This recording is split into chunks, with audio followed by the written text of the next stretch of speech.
देवः सर्वकार्येषु सर्वरः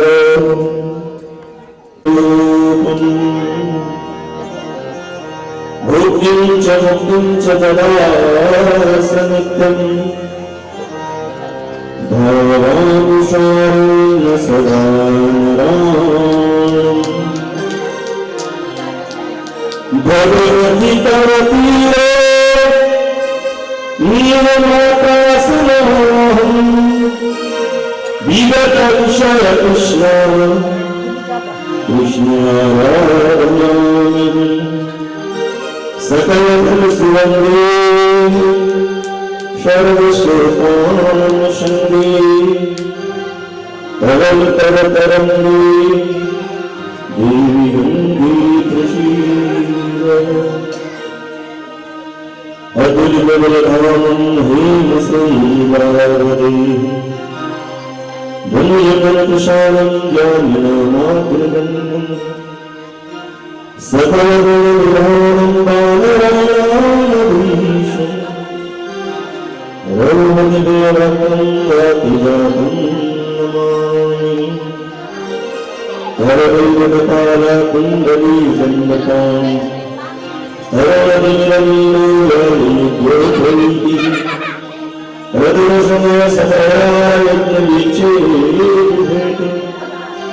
जयति भगवनाथं श्रीविभाषादम् सर्वयोगमूले शरणं वाचानशं पूर्णया भक्ति नाथ वीरते न भगवती आसता दाशके यानता संपासिता विजयते गंगोदरी शरणं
जो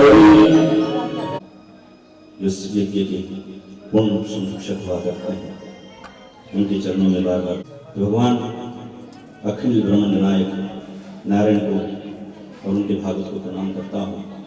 और व्यासका चित्र बैठे हुए हमारे श्रेष्ठ विद्वत ज्येष्ठ भ्रातृ भी हैं और गुरु रूप में भी हैं, मैं आपको प्रणाम करता हूँ।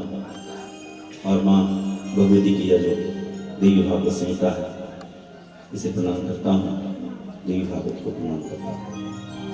यहाँ पर 16 स्तंभ के अंदर आचार्य दी ब्रह्मा यज्ञ आचार्य जी होता उद्गाता जितने भी ब्राह्मण लोग हैं सभी गुरुदेवों के चरणों में प्रणाम करते हुए इष्ट समेश्वर देवता, इष्ट नाग देवता, कुल देवता, विष्णु, पंचपांडव, उमा विराटी को प्रणाम करता हूँ।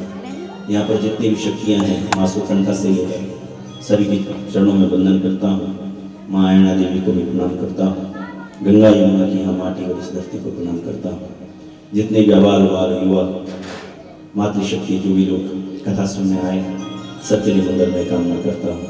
मेरे साथ संगीत पर बैठे हुए मेरे बहुत ज़्यादा प्रिय कृष्णा जी और पंकज जी, जिनका कई बार मुझे सानिध्य मिला, इस बार का सानिध्य जब मिली तो मुझे बहुत प्रसन्नता हुई। यहाँ पर सिंहल परिवार ने जो है यज्ञ रखा, यह दिव्य है और इतने छोटे से स्थान पर फिर भी बहुत अच्छा लग रहा है कि सारी व्यवस्था बनी। तो कहते हैं गांव छोटा हो लेकिन भावना छोटी नहीं होगी, स्थान छोटा हो लेकिन भावना छोटी नहीं होगी।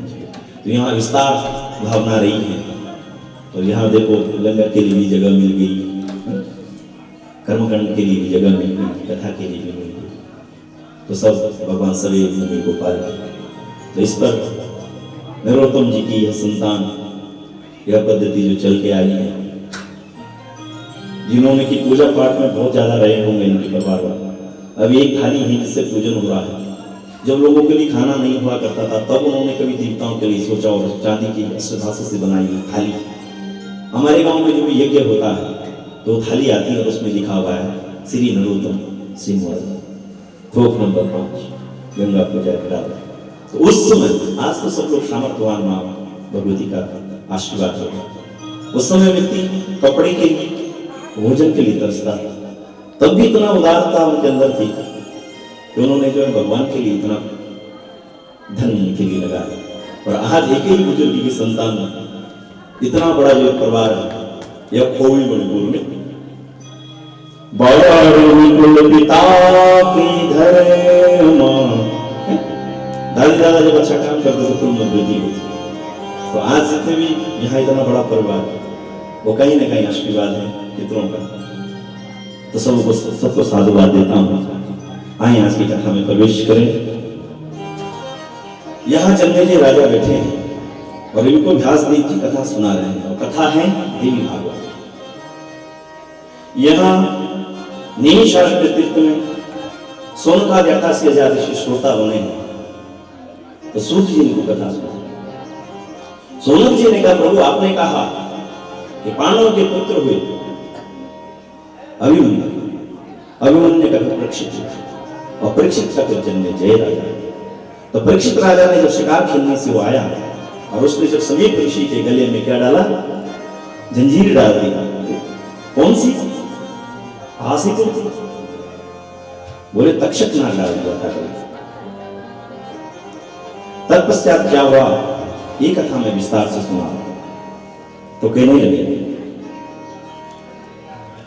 कि जैसे ही राजा ने गले में वो सर्प डाल दिया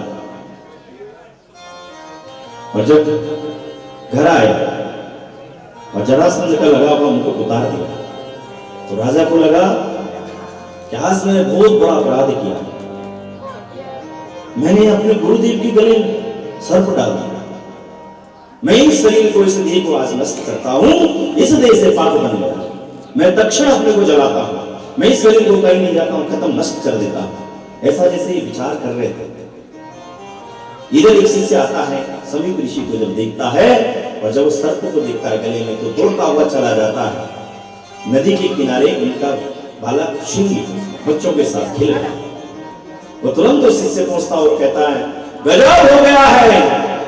गुरुदेव कहते थे कि कलयुग का प्रभाव भगवान कृष्ण के बाद जाते ही आ जाएगा, और आज मैंने देख भी लिया, जिस कुल के लोग आते थे और गुरु की रस को लेकर जाते और माथे को टीका लगाते, उन्हीं का एक पुत्र है और उसका नाम है परीक्षित। वो आज राज्य कर रहा है और गुरु के गले में उसने मरा हुआ सर्प डाला।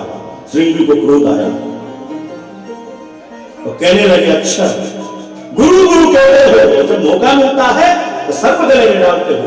मैं भी देखता हूं, रोते हुए आए और पिता के सामने बैठे, और पिता तो ध्यान में ही नाशक सामने एक कमंडल में जल गया। समीप ऋषि के पास पहुंचते ही सिंह ने जब देखा गुरु को, अपने पिता तो रोने अश्रुपात कर गए कि आज आपको 7वां दिन होता है, आपने अन्न जल पर ग्रहण नहीं किया, नाशक दृष्टि में बैठे हैं। हम भारत में इसीलिए बाहर गए कि आपको कोई परेशानी नहीं। हम खेलने भी कहां जा रखे हैं, नदी के किनारे, और वो आकर ऐसा अपराध करके गया है। तुरंत जल निकाला हाथ में और कहा, तूने आज जो यह कार्य किया है, मैं तुझे छोड़ने वाला नहीं। तूने मर्यादा का उल्लंघन किया। इति रंगयति मर्यादं तक्षकं सप्तमं महनी दक्षयन्ति स्फुरंगारः चौदितो वेत्तकल्पितम्। अरे कुरंगार, तूने अपने कुल की मर्यादा पर रहना नहीं सीखा। तूने आज इतना बड़ा अपराध कर दिया है। जा, जिस सर्प को तूने मेरे पिता के गले में डाला है, इसका नाम तक्षक सर्प है। यही सर्प इसी जाति का सर्प आएगा, आज से 7वें दिन तुझे डसेगा और तुम मृत्यु को प्राप्त होगा। ऐसा ही जैसे श्राप मार दिया, उसी समय समुद्र डूबने लगा, आकाश में दुनिया कड़कने लगी, भूचाल आ गया। उसी बीच में सीमित ऋषि ने अपनी आंखें खोली, और जब आंखें खोली तो पुत्र को देखा और रो रहा है। शिष्य भी सामने हुआ। समीप जी ने कहा, क्या हुआ है? ये देखते कोई दानव आया, ये क्या हुआ है, भूचाल क्यों आया? उसी समय शिष्य कहता है, प्रभु यहां पर परीक्षित राजा आए, परीक्षित के आने से भूचाल आएगा, बताओ कारण क्या है? कहा, महाराज उन्होंने आपके गले में सर्प डाला। बोले, का सर्प डाल दिया तो इससे भूचाल आ सकता? मुझे ठीक से बताओ हुआ। कहने लगे, महाराज आपके पुत्र सिंह को बड़ा क्रोध आया, उन्होंने जल उठाया, परीक्षित को श्राप दे दिया कि आज के 7वें दिन बाद में तेरी मृत्यु होगी और तक्षक नाच तुझे घर से। उसी समय संस्कृतिकारे पुत्र तूने क्या कर दिया? तू जानता है कौन? धर्मवीरों की संतानें हैं, अभिमन्यु जैसा वीर का पुत्र है, और इस परीक्षित के साथ भगवान कृष्ण स्वयं रहे। ये तो धर्मात्मा राजा है। कोई बात नहीं बेटा, कभी कोई माला डाल भी देता है, जब अपन प्रधान के पढ़ने तो खुश होने को बाबा गाय भी फूक गए, तो पद प्रतिष्ठा जब रहती है ना तो गालियां भी पड़ती है, सुनना भी तो पड़ता है, इसको नहीं, हर बार मिठाई भी।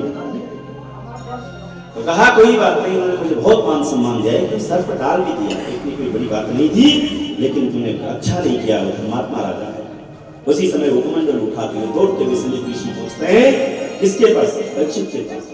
और परीक्षित जब देखता है तो रोने लगता, घुटने केवल गिर जाता है, गुरुदेव मुझसे बड़ा अपराध हो गया, यह देह में खत्म करना चाहता था। समीप कहते हैं, मुझे तो यही लगता है धर्मात्मा आदमी जब जितना ज्यादा रहेगा तो अच्छा काम, तुम्हें तो श्राप लग गया। बोले, क्या श्राप दिया है? बोले, 7वें दिन तक तुझे जो है सर्प मार दे। रोने लगे और कहने लगा, है ब्राह्मण, आज क्यों नहीं बोला कि आज ही ये शरीर खत्म हो जाए? मैं इस देह को रख करके क्या करूंगा? 7 दिन जिस देह से मैंने यह पाप किया। प्रभु 7 दिन बहुत होते हैं, मैं क्या करूंगा? मैं तो चाहता हूं जो अपराध किया मैं आज ही मर जाता। समीप कहते ऐसा मत बोलो, लेकिन ब्राह्मणों का श्राप है, और तेरी कुंडली जब दिखाई गई थी तो यही कहा कि श्राप वश मारा जाए, शत्रु के दंश से मरे। एक ही काम करे, जब कोई किसी का नहीं होता तो गंगा उसकी होती, तो गंगा के तट पर चला, और गंगा के तट पर राजा ने सारे राजसी वस्त्र उतार दिए, गोपिन पहना, एक लंबी, और गंगा के तट पर रहे, और वहीं पर सारे ऋषि आए और वहां पर भागवत कथा। और 7वें दिन तक्षक को सर्प ने डस दिया, और उनके जो है प्राण भगवान विष्णु के चरणों में चले, लेकिन श्राप घर में था। तत्पश्चात 88,000 ऋषियों इस श्राप को खत्म करने के लिए उनका एक पुत्र था, उसका नाम जन्मेजय। जन्मेजय महाराज जब घर आए तो अपना राज्य वो कर ही रहे थे। एक दिन जब घर पहुंचे तो उनके पास एक ऋषि आता है और वो ऋषि कहता है कि भैया गजब हो गया, तुम राज्य कर रहे हो और तुम्हारे पिता क्या जो अपराधी ही तक्षक वो आराम से घूम रहा है, वो उतंग ऋषि, और तुम जो है उसको ऐसे छोड़ दोगे तो तुम्हें राजा नहीं माना जाएगा। राजा तो अपना बदला चुकाता है, उसने तुम्हारे पिता को मारा। तत्पश्चात जन्मेजय ने कहा कि मेरे पिता को तक्षक ने नहीं मारा, ये तो ब्राह्मण श्राप से मरे। उसने कहा नहीं, ब्राह्मणों ने इनको मंत्र दे दिए थे, देवता लोगों ने कह दिया था हम अमृत दे देंगे, वो जी सकता था, लेकिन तक्षक ने ब्राह्मण को मणियां दी और कहा वापस चले जाओ, मैं तुम मार के ही रहूंगा। इसलिए समझ जाओ तुम जो इस सर्प को जो तक्षक को मार डाला। राजा उनकी बात पर आ गया, ब्राह्मणों को बुलाया, यज्ञ करने लगे। यज्ञ जब प्रारंभ हुआ एक एक सर्प का नाम लेते थे और भस्म होने लगे, और एक गया दूसरा गया, सारे सर्प आने लगे, सब यज्ञ कुंड में भस्म हो रहे। तक्षक को पता चला कि मैं भी जलने वाला हूं, इंद्रासन पे चला गया, पूरा इंद्रासन और मंत्रों से जब खींच रहा, इंद्र ने कहा भाई मेरे को तो छोड़ दे, तुझे बहना है जलना है जो कर पर मेरे सिंहासन से छूट जाओ। उसने कहा मैं तुम्हें नहीं छोड़ूंगा या मुझे बचाओ। उसी समय सब देवता लोग आ गए और सबने कहा यार इंद्र को बचाओ, तक्षक को बाद में देखो। सब लोग आए और जरत्कार मुनि जो है उनका एक पुत्र है आस्तिक मुनि, उसके पास सब गए कि महाराज आप ही कुछ करो। वह मुनि आस्तिक मुनि आया, जन्मेजय से कहा महाराज ये यज्ञ बंद करो, मैं कुछ बताता हूं, और सारी बातें बता दी कि आप सब कुछ करो लेकिन सर्पों का ऐसा नाश मत। ये तक्षक जो है श्रापस हो गया, अब सब नागों को मार दो। तो जैसे कैसे वो यज्ञ मान शांत करवाया। फिर जन्मेजय कहने लगा कि मैं क्या करूंगा। बोले अच्छा काम है, तेरे घर में श्रापित है तो तू देवी भागवत। और तब यह देवी भागवत कहां हुआ, जन्मेजय राजा के द्वारा अभ्यास देव ने किया। किस लिए किया, जो परीक्षित महाराज उन पर जो श्राप लगा था उसे उतारने के लिए। लेकिन अभी है देवी। इसी समय व्यासदेव जी महाराज आए, जन्मेजय को कहने लगे कि अब तुम जो सावधान होकर के देवी भागवत का पारायण का आप जो है क्या करें, श्रवण करें। जितस्सानो जितस्वासो जितसंगो जितेन्द्रियः स्थूले भगवतो रूपम मनसंधारे। कहा है जन्मेजय अपने श्वास पर कंट्रोल रखो, श्वास की अपने मन को इंद्रियों से उसे बस में कर, इंद्रियों को बस में कर, मन को भी बस में कर। और स्थूले भगवतम रूपम, सिया राम में सब जगह जाने, कण कण में भगवान विष्णु मां लक्ष्मी का ध्यान करें। और तत्पश्चात महाकाली माँ की मां सरस्वती कण कण में है। ब्रह्म पिंड से लेकर ब्रह्म तक केवल सर्व जगत जो है वो मां भगवती ही। और इस प्रकार से कह करके कथा प्रारंभ कई कहा कि नियम के साथ रहना पड़ेगा। देवी भागवत क्या है, नियम मांगता है, नियम के साथ रहें, कैसे हमारी दिनचर्या रहे, हमारा भोजन कैसा होना चाहिए, विधि और विधान के साथ। एक घड़ी आधी घड़ी आदि से बुनियाद, तुलसी संगत साधु की हो इकट्ठे अपना। एक घड़ी होती करीब 24 मिनट और 24 गुणा 48 और 12 यानी 1 घंटा 2.5 घड़ी का। तो कहा आदि से बुनियाद यानी 24 मिनट का आधा कितना हुआ 12 मिनट और उसके आधा कितना 6 मिनट।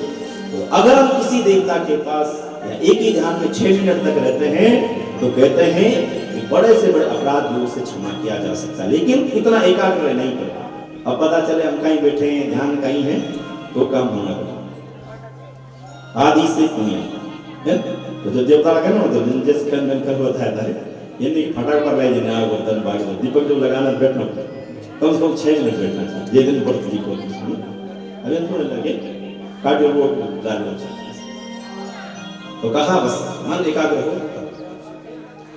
तब कहते हैं कि कम से कम समय में कुछ भी हो सकता है। एक राजा भी खटुआ, इसको भी जो परेशानी हुई गंगा के किनारे पर था, ये भी सूर्य वंश का ही था। देवदानव संवाद हो रहा था, लड़ाई झगड़ा चल रहा था। तो देवताओं ने कहा खटवांग इधर आ जाओ, हमारी तरफ से तुम भी युद्ध में सम्मिलित हो जाओ। तो खटवांग आ गया, देवताओं को उन्होंने हरा दिया। हराने के बाद सब लोग आए, थोड़ा सुस्ता रहे थे, आराम कर रहे थे। देवताओं ने कहा भाई खटवांग तेरा जो पराक्रम हमने देखा ना, बड़े प्रशंसा हुई, बता क्या चाहता है। इंद्र महाराज सब देता के नहीं। खटवांग ने कहा मुझे कुछ नहीं चाहिए, सब कुछ है। महाराज ये बता दो मेरी उम्र कितनी है। उन्होंने कहा बता देते हैं। और देवताओं ने ध्यान लगाया, अरे खटवांग मुहूर्त मात्र, एक मुहूर्त तक रहेगा और उसके बाद तो खत्म मरने वाला। उन्होंने कहा मैं क्या करूं। देवताओं ने कहा कुछ नहीं कर, गंगा किनारे भाग जा रहे। और भागता हुआ खटवांग कहां पूछा, गंगा के किनारे। और उसके पास एक मुहूर्त था और उसने ध्यान लगाया, उतर गया। खटवांग नाम राजर्षि जाते निहाय सहा मुहूर्त सर्वसृजं गतवान वयं हरि। एक ही मुहूर्त में वो जो है पार हो गया। इसीलिए कहते हैं कि जब अंत सुधर गया सब कुछ सुधर गया। और अंत उस आदमी का सुधरता है जो पहले से भक्ति में रहता है। अभी से अभ्यास करते करते करते जब आप बुजुर्ग होंगे, जब प्राण खींचने पे आएंगे तो नारायण याद आएगा। और जब नारायण याद आएगा आखिरी में बोलते हैं अंतिमति सागति। अंत में जैसे हमारी मति होती है वैसा ही हमें जीवन मिलता है और वैसी जगह हर जन्म होता है। और यही जो है संसार चक्र में हम लोग रहते हैं।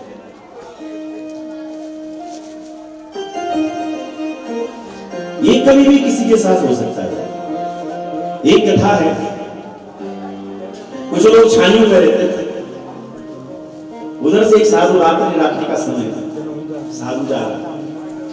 अब साधु ने सोचा इसके बाद मुझे पहाड़ दिख रहा है, यहीं पर मुझे लग रहा है कि कुछ लोग रह रहे हैं, तो मैं रात्रि यहाँ विश्राम कर दूं तब आगे चलूं। तो आया तो लोग से कहने लगा भैया कोई है। वो बोलता हुआ अंदर आया, अंदर से बाहर आया और कहने लगा नमो नारायण। महाराज कहाँ जा रहे?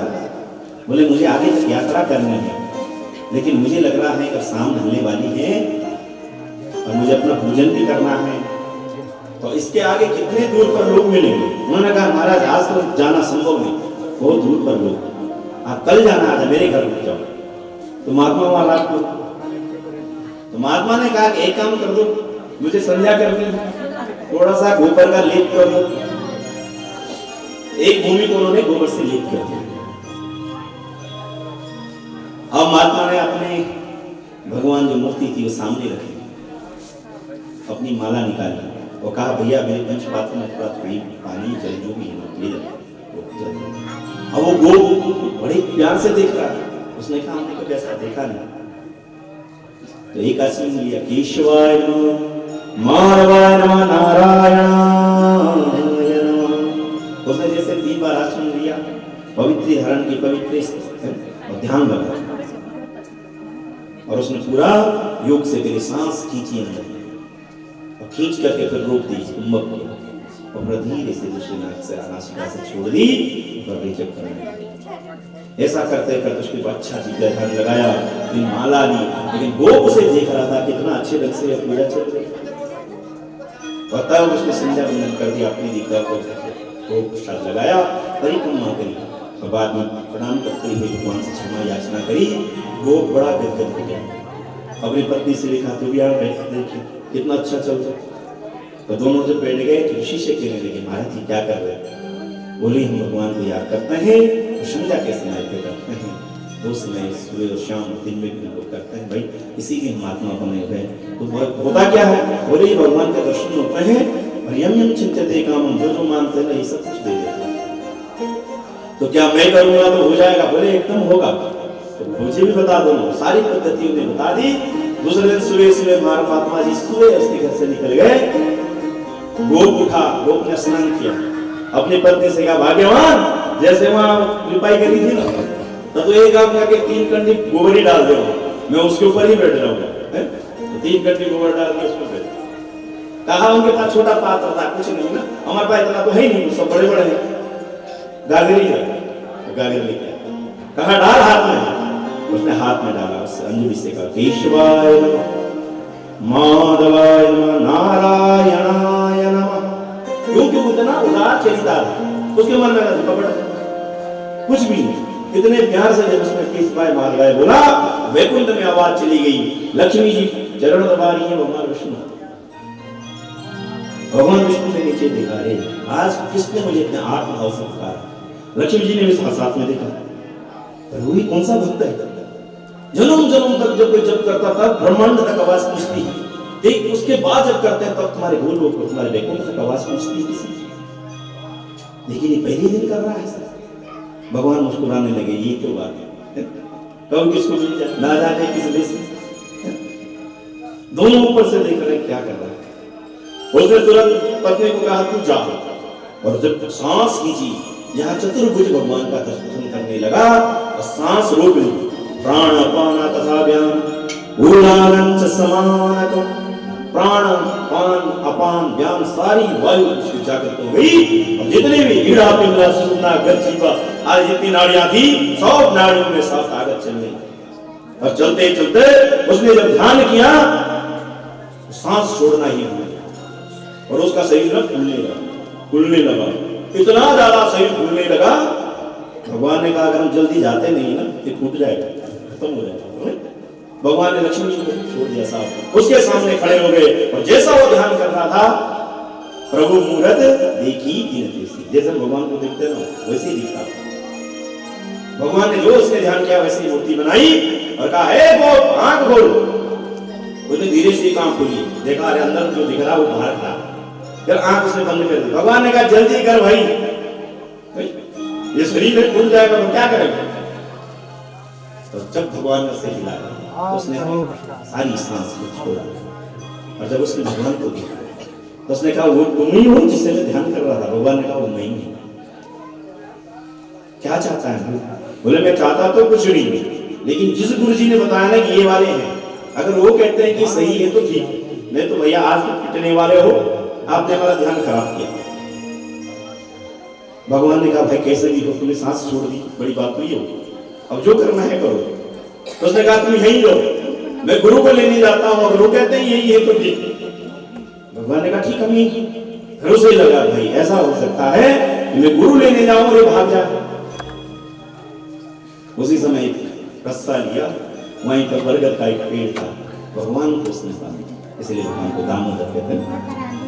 भक्तों से बांध सकता वो बनता नहीं, और जब बांध दिया तब कहा यही रहना, मैं अभी आता हूं। दौड़ते हुए गया तो दूर का साधु देखा, आवाज मारने लगे महात्मा रुक जाओ। महात्मा ने कहा कुछ सामान छूट गया होगा, लेके आ रहा हूं।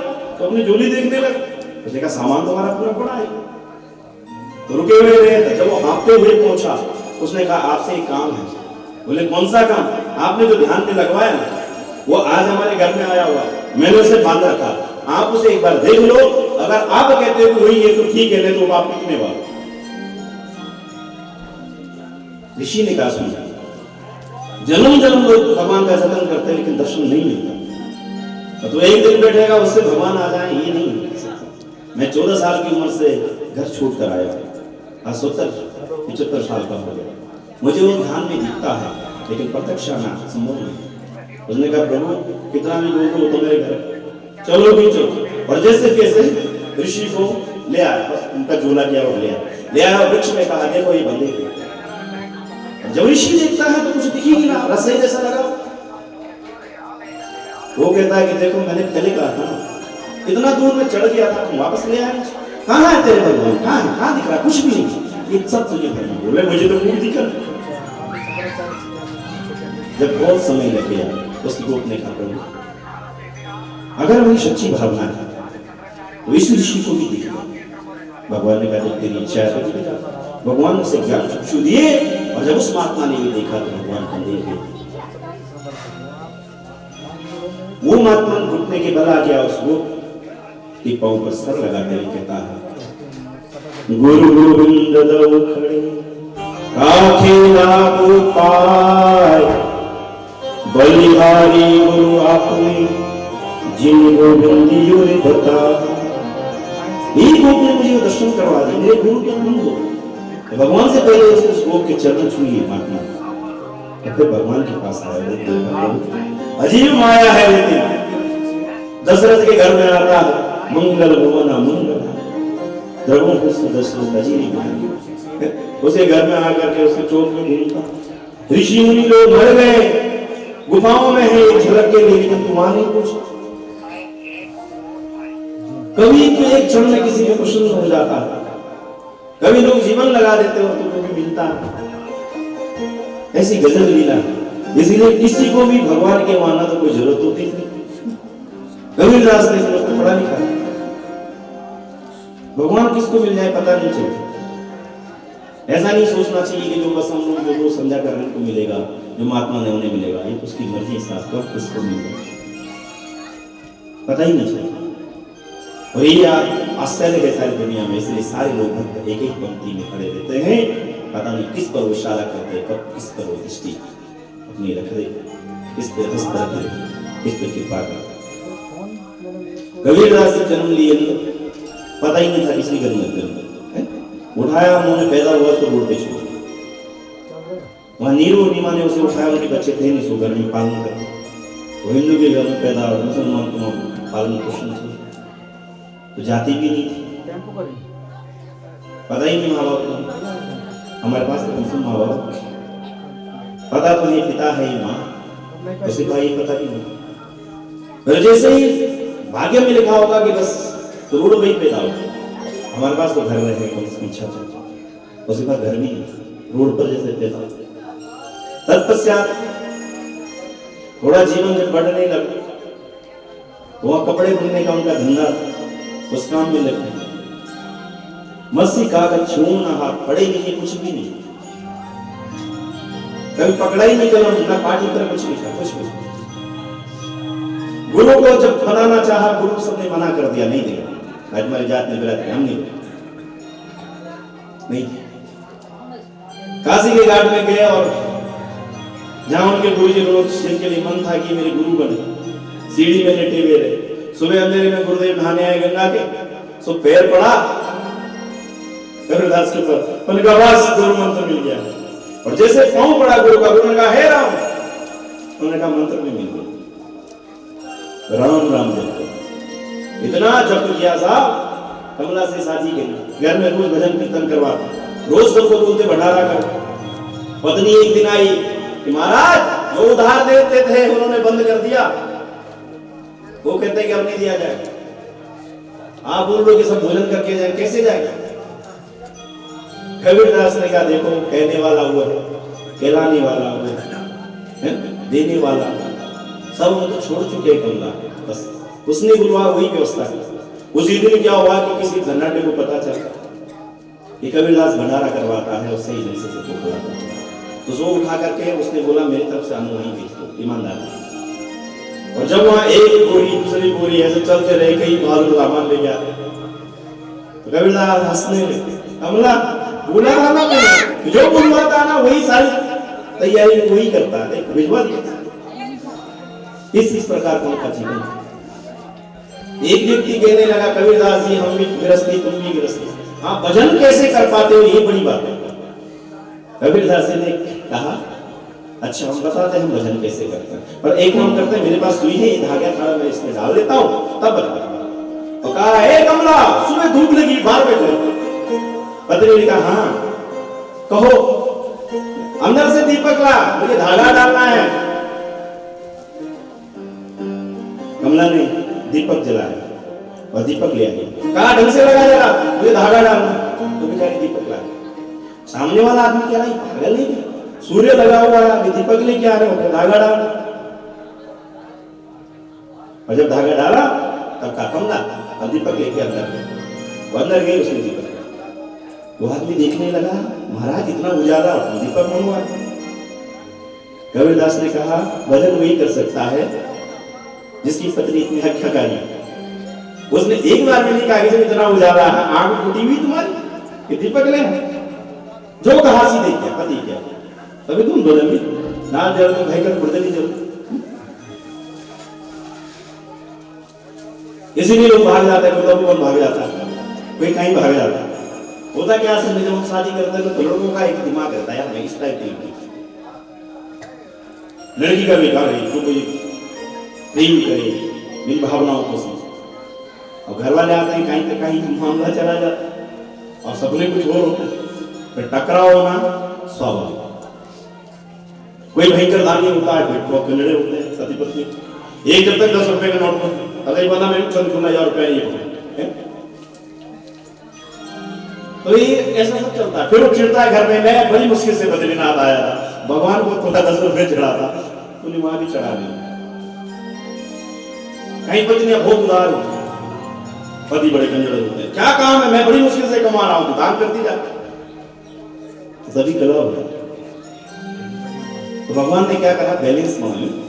अब दुई होते बांट डाला पांच छह महीने होते कुछ नहीं, जब बोले भी नहीं तो एक रोकने वाला भी चाहिए एक देने वाला भी। तो ये क्या है एक नहीं कुछ ट्रेन बैलेंस है, गाड़ी ही है और बढ़िया है। झगड़ा झगड़े से बढ़िया चलता है, या झगड़ाई होती से चल जाता है। तो जीवन ऐसा अगर हो तो वजन भी हो। और तत्पश्चात कबीरदास की बहुत बड़ी बात है। कबीरदास मरने से 3 महीने पहले सबसे कहने लगा कि मैं काशी में नहीं मरूंगा। बोले क्यों? क्योंकि काशी में जो मरता है वो सारे के सारे कहां जाते हैं? वैकुंठ चले जाते हैं, शिव लोक को चले जाते हैं। लेकिन मुझे अपने राम पर भरोसा है, मैं यहाँ नहीं मरूंगा। यहाँ सारा समाज कहता है कि अगर मैं जो मरता है वो नरक जाता है, मैं वहीं मरूंगा। लोगों ने बोला क्यों? उनका मेरे राम पर मुझे विश्वास है कि आदमी अगर ठीक है साहब उदार देता है, भगवान को मानता है, वो हर जगह तरता है। क्या काशी क्या उसे हर मगर राम हृदय बस मोरा, जो काशी तन तजिन कबीरा इसमें राम निहुरा। अगर मैं काशी में मरता हूं तो लोग कहेंगे यार कबीरदास क्या सारी दुनिया तो धरती में, लेकिन राम मैंने तुझे भजा रे, मैं अगर मैं मरूंगा अगर तूने वहां से तार के दिखा दिया तब मैं समझूंगा कि मैं भी तेरा शिष्य हूं, मैं भी तेरा पूजक। तो ये होता है विश्वास। तीर्थम कुर्वन्ति तीर्थानि, समझ लो क्या कह रहे हैं? इधर जब अपने इस इलाके को देखा बात भी कर रहा था, सबसे गरीब होते हैं और गंगा जी मिलते, लेकिन हुआ क्या कि ये भी बहुत भीड़ जगह है। लेकिन यहाँ क्या हुआ? भगीरथ महाराज उसने यहाँ पर गंगाय ब्रह्मदेवाय ऐसा तप किया 5500 वर्ष तक। और जब वो व्यक्ति यहाँ आया उसने इस जगह को तीर्थ बना दिया। और आज हम कहते हैं कहां से आए? और गंगोत्री से आए। अरे गंगोत्री कहां है? अरे यहाँ भगीरथ राजा ने तप किया महाराज वहां। और इतनी बड़ी जगह से पहले बड़ी थी, सारा हिमालय इतनी बड़ी श्रृंखला, लेकिन यही जगह इतनी पवित्र क्यों हो? बद्रीनाथ इतना पवित्र क्यों हो गया? नर नारायण के यहाँ पर केदारनाथ क्यों इतना पवित्र हो गया?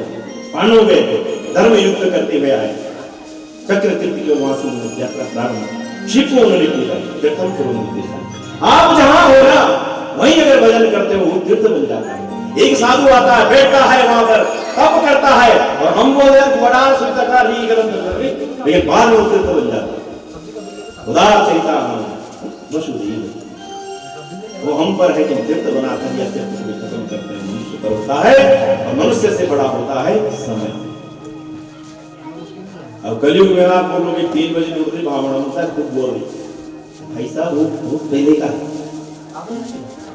और जब सजीव था तब में बैठे हुए आप हजारों साल, पत्नी भी उनकी सेवा में रुकी हुई, मेरे प्राण आता है ये सभी द्वापर में यज्ञ यजन आदि त्रेता में यज्ञ चल रहे थे, अनुष्ठान चल रहे थे, द्वापर में हरि कथा चल रही। लेकिन कलयुग में क्या है? ईश्वर कीर्तन, केवल भजन करनी चाहिए और भजन से ही मुक्ति। जितने भी पुराण कह रहे हैं कि कर्मकांड भी होगा, सब चीज होगी, लेकिन भजन होना जरूरी है। इसलिए जितने भी माताएं यहाँ बैठी हैं, अष्टमी हो एकादशी हो, अपने गांव में जरूर भजन। यद फलम नास्ति तपसा न योगेन समाधिना तद फलम लभ्यते यज्ञ कलु की सबक तना।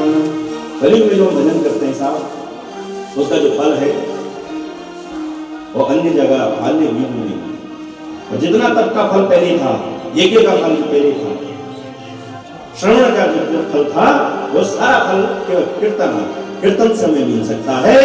इसीलिए कलयुग सम युगान नहीं, जो नर करे विश्वास। जो आदमी विश्वास करे कि भगवान है तो मैं उसे भजूंगा, ऐसा युग कभी भी नहीं आ सकता। देव भागवत में कहता है, भागवत कहता है भजन कीर्तन करने से। गोविंद बोलो हरि गोपाल बोलो, गोविंद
लेकिन कलयुग में क्या है, बुरा सोचा लेकिन आपने किया नहीं, आपको उसका बाप नहीं देगा। आपने अच्छा सोचा किसी के लिए लेकिन नहीं कर पाए, लेकिन उसका अच्छाई का जो पुण्य है वो आपको मिलेगा। ये इस युग की महिमा है। और जो सारे शरीर को सुखाने के बाद जिस तप से भगवान मिलते थे वो भजन मात्र से मिलता। तो कहा कि जब हम कोई पूजा करें तो उसमें शुद्धता रखनी पड़ती है, क्योंकि जीवन के चार घाट है। एक है ज्ञान घाट। जब आदमी ने देखा होगा अपने महात्मा लोग पहले तो बहुत कर्म कांड करते हैं, पूजन करते हैं, बहुत बात, परंतु एक समय ऐसा आता है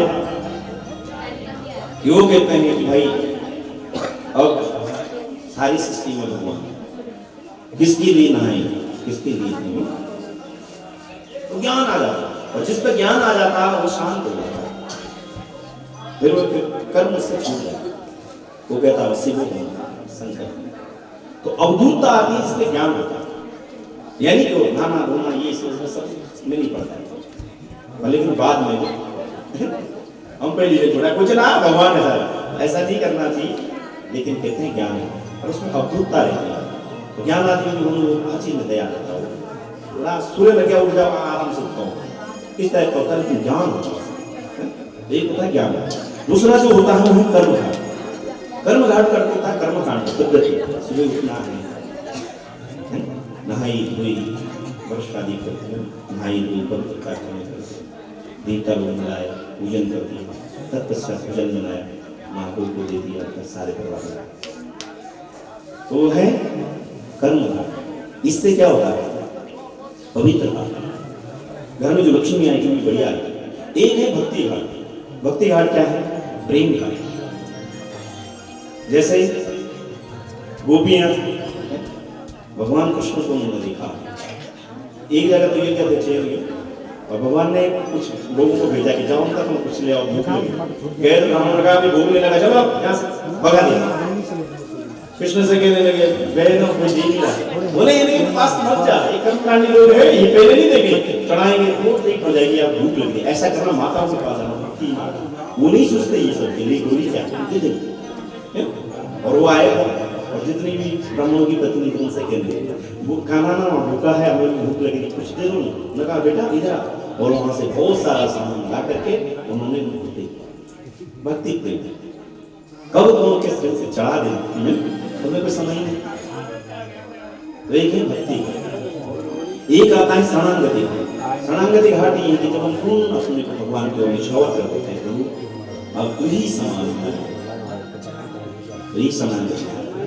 तो हम में से कोई लोग कर्मकांडी हो, हम बोल ना जब नारायण गुरु नाम नहीं खाएंगे, वो भी अपनी जगह से, वो कहां से चल रहे हैं?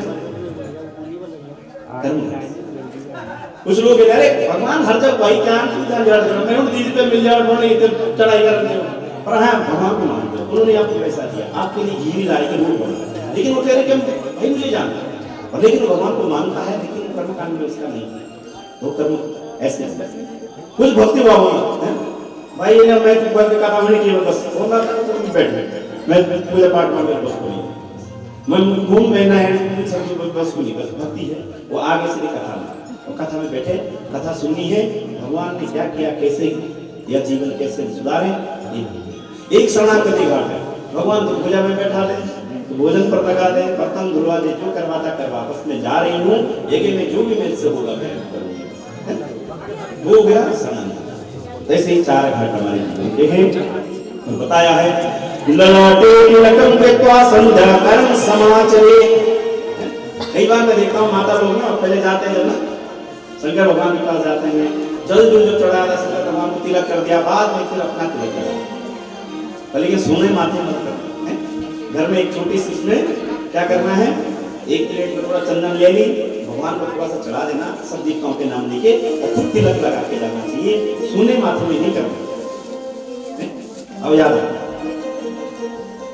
क्या करना है, घर में एक अलग से निकाला, सभी देवताओं को, मातृ माताओं को, सबको चढ़ाया, ऐसे सब देवताओं का नाम लिया, फिर अपने आप तिलक किया, जल लिए, कल लोटा अपने हाथ में लिया, फिर गंगा जी।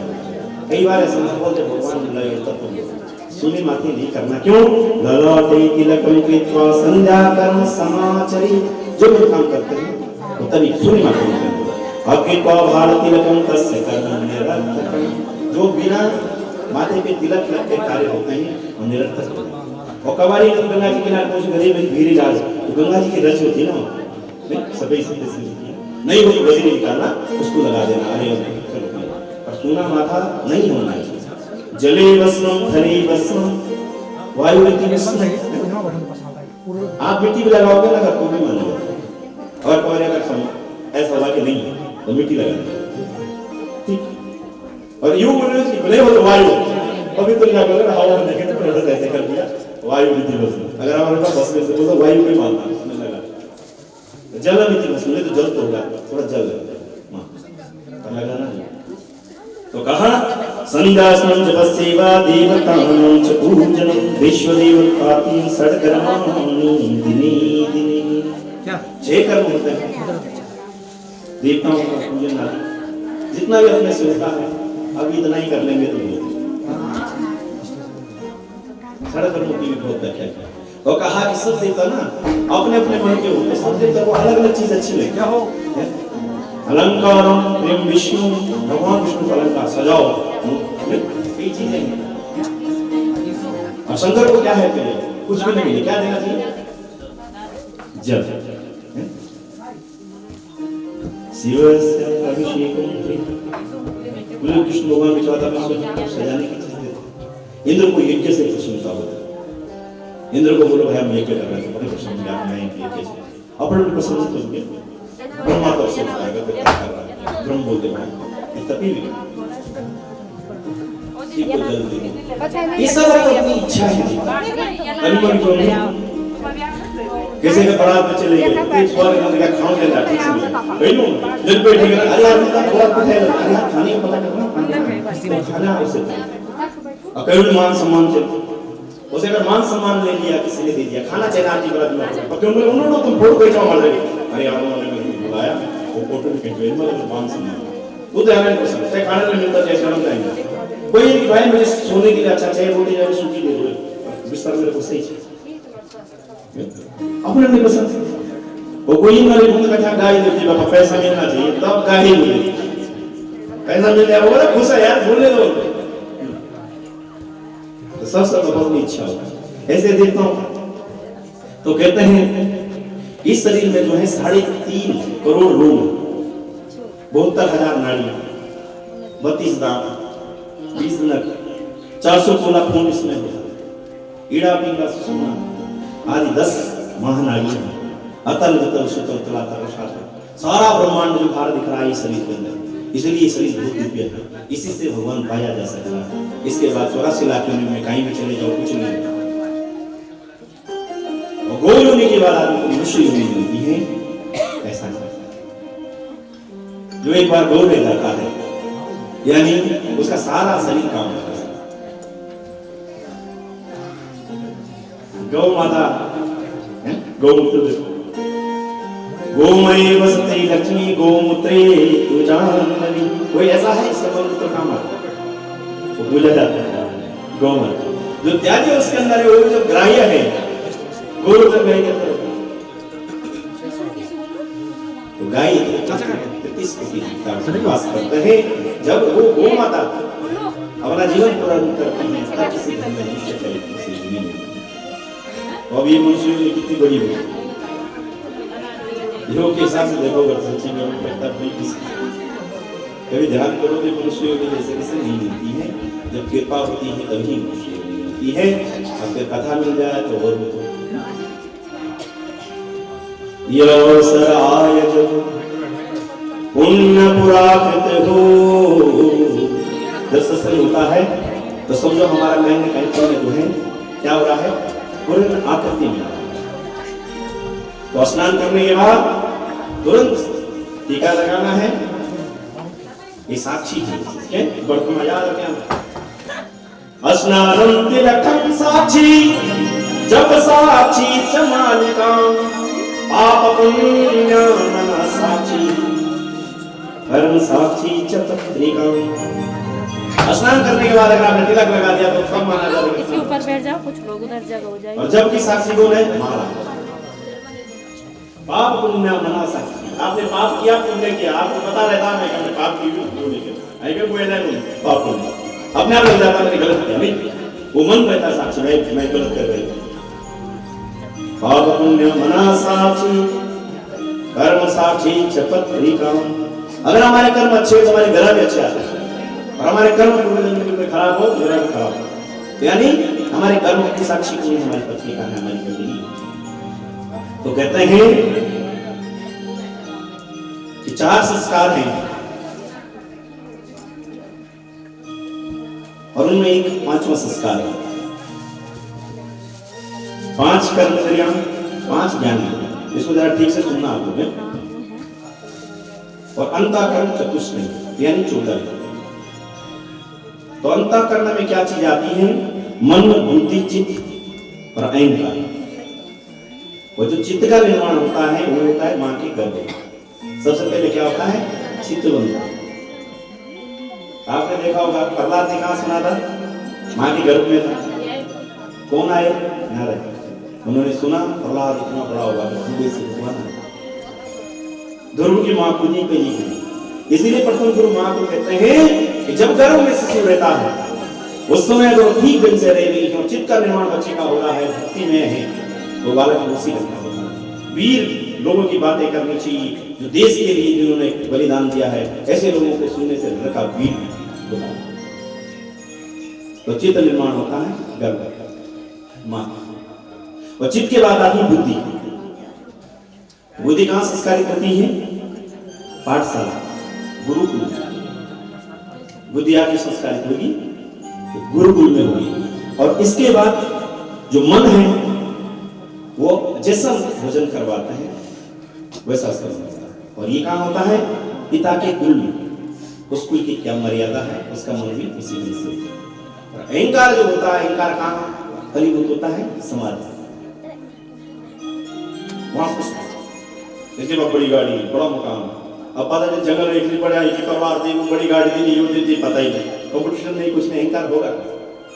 तो समाज में अहंकार। तो कहते हैं कि माँ के गर्भ में जिसमें बालक होता है उस समय चित्त का निर्माण होता है।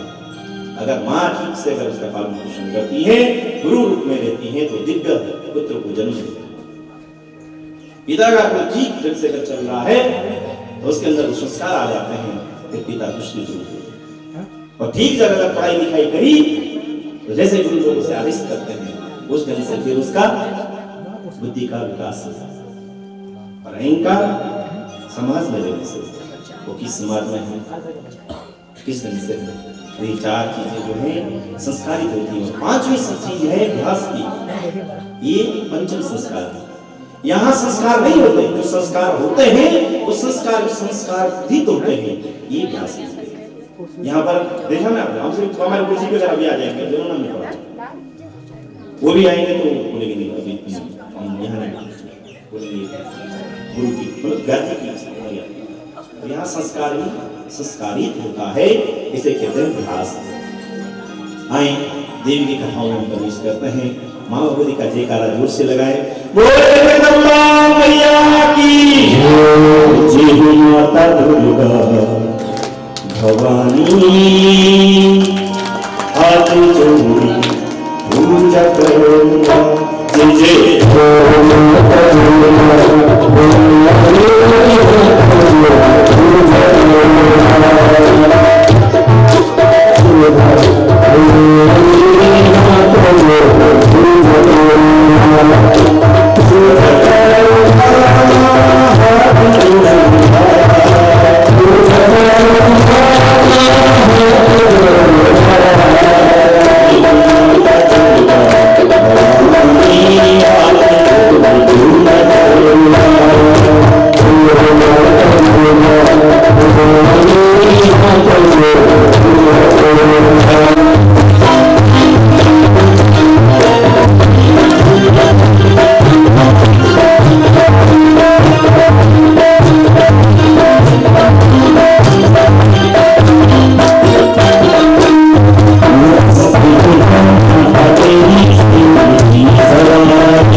मैया